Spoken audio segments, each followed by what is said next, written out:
Assalamualaikum adik-adik semuanya, ketemu lagi dengan belajar bersama Mutiara. Saatnya kita lanjutkan pelajaran kita sebelumnya, masih pada belajar bahasa Indonesia kelas 5 SD bab 8. Judul babnya adalah bergerak bersama. Sebelumnya kita telah belajar untuk menjadi pribadi yang berempati, tidak memaksakan kehendak dan anti perundungan serta kekerasan. Nah, pada video ini kita akan belajar bagaimana cara memberikan saran dan pendapat, menyusun dan membaca naskah pidato, serta membuat kampanye anti perundungan. Saatnya kita belajar apa itu kalimat tanggapan dan kalimat saran. Sebelumnya, apakah kalian telah memahami apa itu kalimat tanggapan dan kalimat saran, di mana perbedaannya, dan bagaimana cara memberi tanggapan dan saran yang baik? Kalimat tanggapan adalah reaksi terhadap apa yang dilihat, didengar, atau dirasa. Kalimat tanggapan dimulai dari memberikan fakta dari apa yang terlihat. Setelah itu dapat diikuti dengan pemberian opini yang sesuai fakta dan konteks peristiwa. Kemudian diikuti pemberian respons yang mengungkapkan perasaan pendengar. Lanjut ke saran. Saran adalah pendapat atau anjuran untuk menyelesaikan masalah. Setelah memberi tanggapan, hal berikut yang dilakukan adalah memberi saran. Pemberian saran dilakukan untuk pemberian pendapat yang logis dan sesuai fakta. Kalimat saran dapat dimulai dengan menggunakan kata sebaiknya, seharusnya, semestinya. Misalnya ada situasi, beberapa anak mengolok-olok Ega karena sepatu yang dipakainya berlubang. Tanggapan, tidak ada anak yang mau memakai sepatu bolong ke sekolah. Memakai sepatu bolong akan menyulitkan Ega saat berjalan dan berolahraga. Ega pasti merasa sedih karena diolok-olok temannya. Nah, itu tadi tanggapan untuk situasi si Ega. Sarannya, sebaiknya anak-anak tersebut berhenti mengolok-olok Ega, akan lebih baik jika mereka menghibur Ega. Lanjut, berbicara, berdiskusi, mempresentasikan. Marilah belajar memberikan tanggapan dan saran terhadap sebuah situasi. Perhatikan berbagai situasi pada kotak di bawah ini, berdiskusilah dengan teman sekelompok kalian. Contoh situasinya, Hesti merusak barang yang dipinjam dari Sari, tetapi ia tidak minta maaf. Untuk kalimat tanggapan, Sari pasti kecewa karena barang yang ia sudah percayakan untuk dipinjamkan ternyata tidak dijaga dengan baik. Selain itu, Hesti tidak bertanggung jawab dan minta maaf. Untuk saran, Hesti sebaiknya meminta maaf kepada Sari dan mengganti barangnya. Sari sebaiknya berhati-hati untuk tidak meminjamkan barangnya ke sembarang orang. Lanjut, Rozi menulis kalimat yang buruk tentang Wawan di media sosial. Tanggapan, Rozi tidak sepantasnya menulis kalimat-kalimat buruk tentang temannya.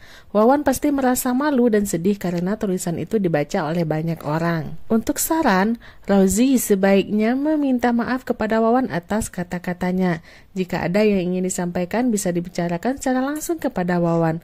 Wawan dapat belajar untuk mengaktifkan fitur yang menyeleksi pertemanan dan komentar di akun media sosialnya. Lanjut, Akmal mendengar seorang teman berkata hal yang buruk tentang Asrul dan meminta semua teman untuk menjauhinya. Untuk tanggapan, apa yang Akmal lakukan itu tidak baik. Akmal tidak boleh menjelek-jelekan orang lain dan melarang orang lain untuk menjauhi Asrul. Asrul pasti merasa sedih dan bingung. Saran, Akmal sebaiknya menghentikan perbuatannya. Asrul dapat bertanya kepada Akmal apa alasannya melakukan ini. Asrul dapat meminta bantuan guru untuk mengomunikasikan masalah ini. Dan selanjutnya, Bagas mengolok-olok Mira yang sedang tampil menyanyi di depan kelas. Tanggapan, apa yang Bagas lakukan tidak baik. Mira pasti sedih dan malu diperlakukan seperti itu di depan kelas. Bisa jadi dia tidak mau tampil lagi. Untuk saran, Bagas sebaiknya menghentikan perbuatannya dan meminta maaf kepada Mira. Kreativitas, buatlah sebuah papan informasi yang bertema mencegah perundungan. Kalian dapat membuatnya secara manual atau digital. Berikut adalah sebuah contoh papan informasi anti perundungan. Pastikan ukurannya cukup besar, beri warna atau tambahan gambar agar menarik. Bahas bahasa, saatnya kita membahas tentang pantun. Pantun adalah salah satu karya sastra asli Indonesia. Pantun termasuk dalam puisi lama karena memiliki beberapa aturan terikat dalam penulisannya. Setiap bait pantun terdiri atas 4 baris. Baris pertama dan kedua merupakan sampiran, baris ketiga dan keempat merupakan isi. Sampiran dan isi tidak perlu berhubungan. Pantun memiliki rima atau sajak dengan pola yang khas. AB jika pasangan baris 1 dan 3, 2 dan 4 memiliki akhir bunyi yang sama. Atau AAAA jika seluruh baris 1, 2, 3 dan 4 memiliki akhir bunyi yang sama. Pantun dapat digunakan sebagai alat untuk menyampaikan nasihat. Nah, perhatikan contoh pantun berikut. Pohon meranti di tengah hutan, tumbuh rimbun memberi keteduhan. Setiap manusia punya kekurangan, jangan jadikan sebagai hinaan. Lalu yang kedua, ikan berenang di lautan, sesekali ia menabrak batu. Barang siapa yang berkelebihan, hendaknya ia suka membantu. Nah, untuk pantun pertama, itu sajaknya AAAA, dan yang kedua itu sajaknya ABAB. Nah, nasihatnya ada di baris ketiga dan baris keempat. Selanjutnya, ada anak bermain sepeda saat senja pulang dengan senang. Berakhlak baik adalah hal utama agar hidup bahagia dan tenang. Nah, tentukan apa sajaknya dan tentukan pula apa nasihatnya. Saatnya latihan. Lengkapi bagian sampiran pantun nasihat di bawah ini. Jodohkan dengan pilihan yang tersedia di sebelah kanan. Perhatikan nomor 1, itu sampirannya kosong. Isinya adalah daripada sibuk berbicara, lebih baik sibuk membantu. Nah, perhatikan itu sajaknya atau rimanya ada belakangnya A dan belakangnya U. Nah, yang lebih tepat itu adalah bagian yang C. Jadi, sejak kecil rajin membaca, sudah besar banyaklah ilmu. Daripada sibuk berbicara, lebih baik sibuk membantu. Nomor 2, itu isinya jika ada teman yang sedih, hiburlah ia dengan sepenuh hati. Jadi, belakangnya ada I dan I. Yang paling tepat itu adalah yang A. Masak air sampai mendidih, setelah matang tuang ke poci. Jika ada teman yang sedih, hiburlah ia dengan sepenuh hati. Lanjut nomor 3. Kalau temanmu berbuat salah, tegur dan nasihatilah dia. Ada dan iya. Yang tepat yaitu bagian B. Ambil mangga memakai galah, pinjam dari Ibu Nadia. Kalau temanmu berbuat salah, tegur dan nasihatilah dia. Lengkapi bagian sampiran pantun nasihat di bawah ini, gunakan pola sajak yang tepat. Yang pertama, kita tentukan sampirannya. Isinya sudah ada, yaitu belakangnya A dan A. Contohnya, di taman banyak bunga, di kolam banyak ikannya. Bijaklah dalam berbicara agar tak ada orang yang sakit hatinya. Lalu yang kedua, kita juga tentukan sampirannya. Kita lihat itu akhirannya AA semua. Contohnya bisa buah naga, merah buahnya, buah semangka banyak bijinya. Mulia orang karena akhlaknya, akuilah salah jika melakukannya. Jawabanmu mungkin berbeda dengan temanmu, tergantung kreativitasmu sendiri. Nah, sekarang buatlah sebuah pantun nasihat yang terdiri atas 1 atau 2 bait, tuliskan pada buku tulis kalian. Saatnya menulis jurnal. Buku apakah yang sedang kalian baca saat ini? Apakah kisah yang dialami oleh tokoh pada cerita? Apakah kalian dapat melihat persamaan dari unsur cerita dengan apa yang kalian alami dalam kehidupan kalian?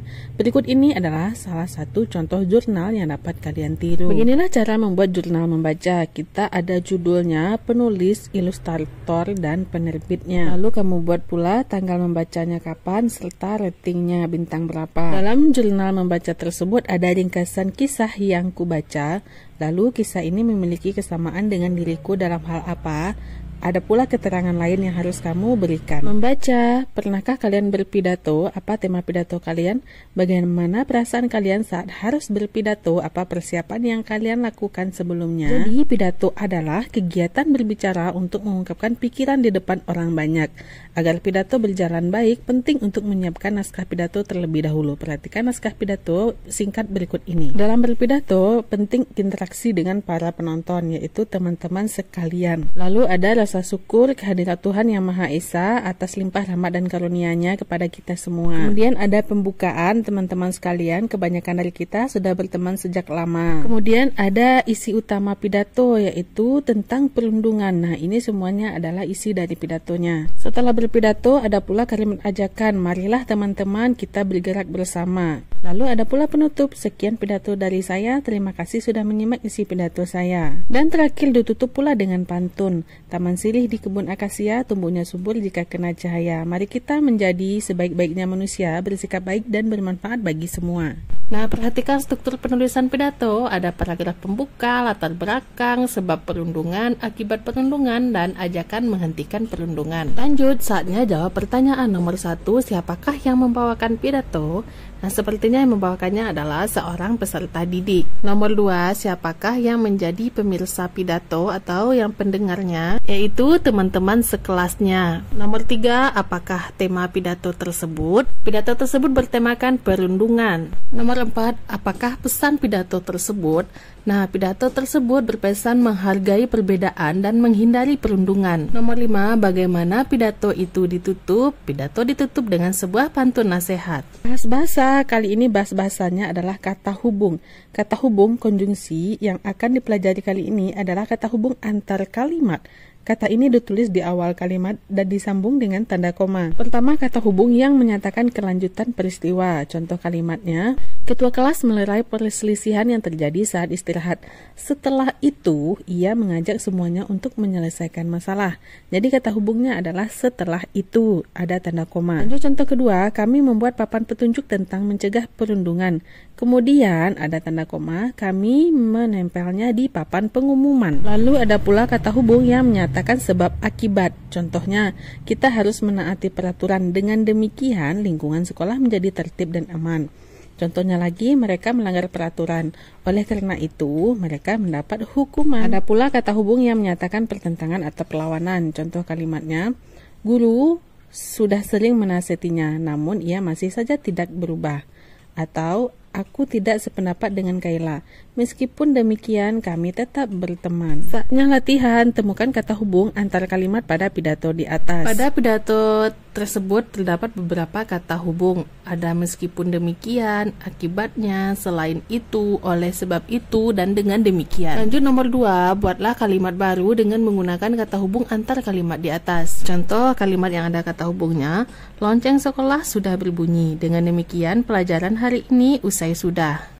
Saatnya menulis. Sekarang kalian menulis naskah pidato. Perhatikan persyaratan menulis naskah pidato di bawah ini. Ikuti petunjuk dan juga contoh naskah pidato di halaman sebelumnya. Nah, di sini ada lomba menulis naskah pidato. Temanya peduli bahaya perundungan. Jangan lupa dibaca dulu persyaratan untuk menulis pidatonya. Membaca naskah pidato. Pidato biasanya dilakukan di depan umum.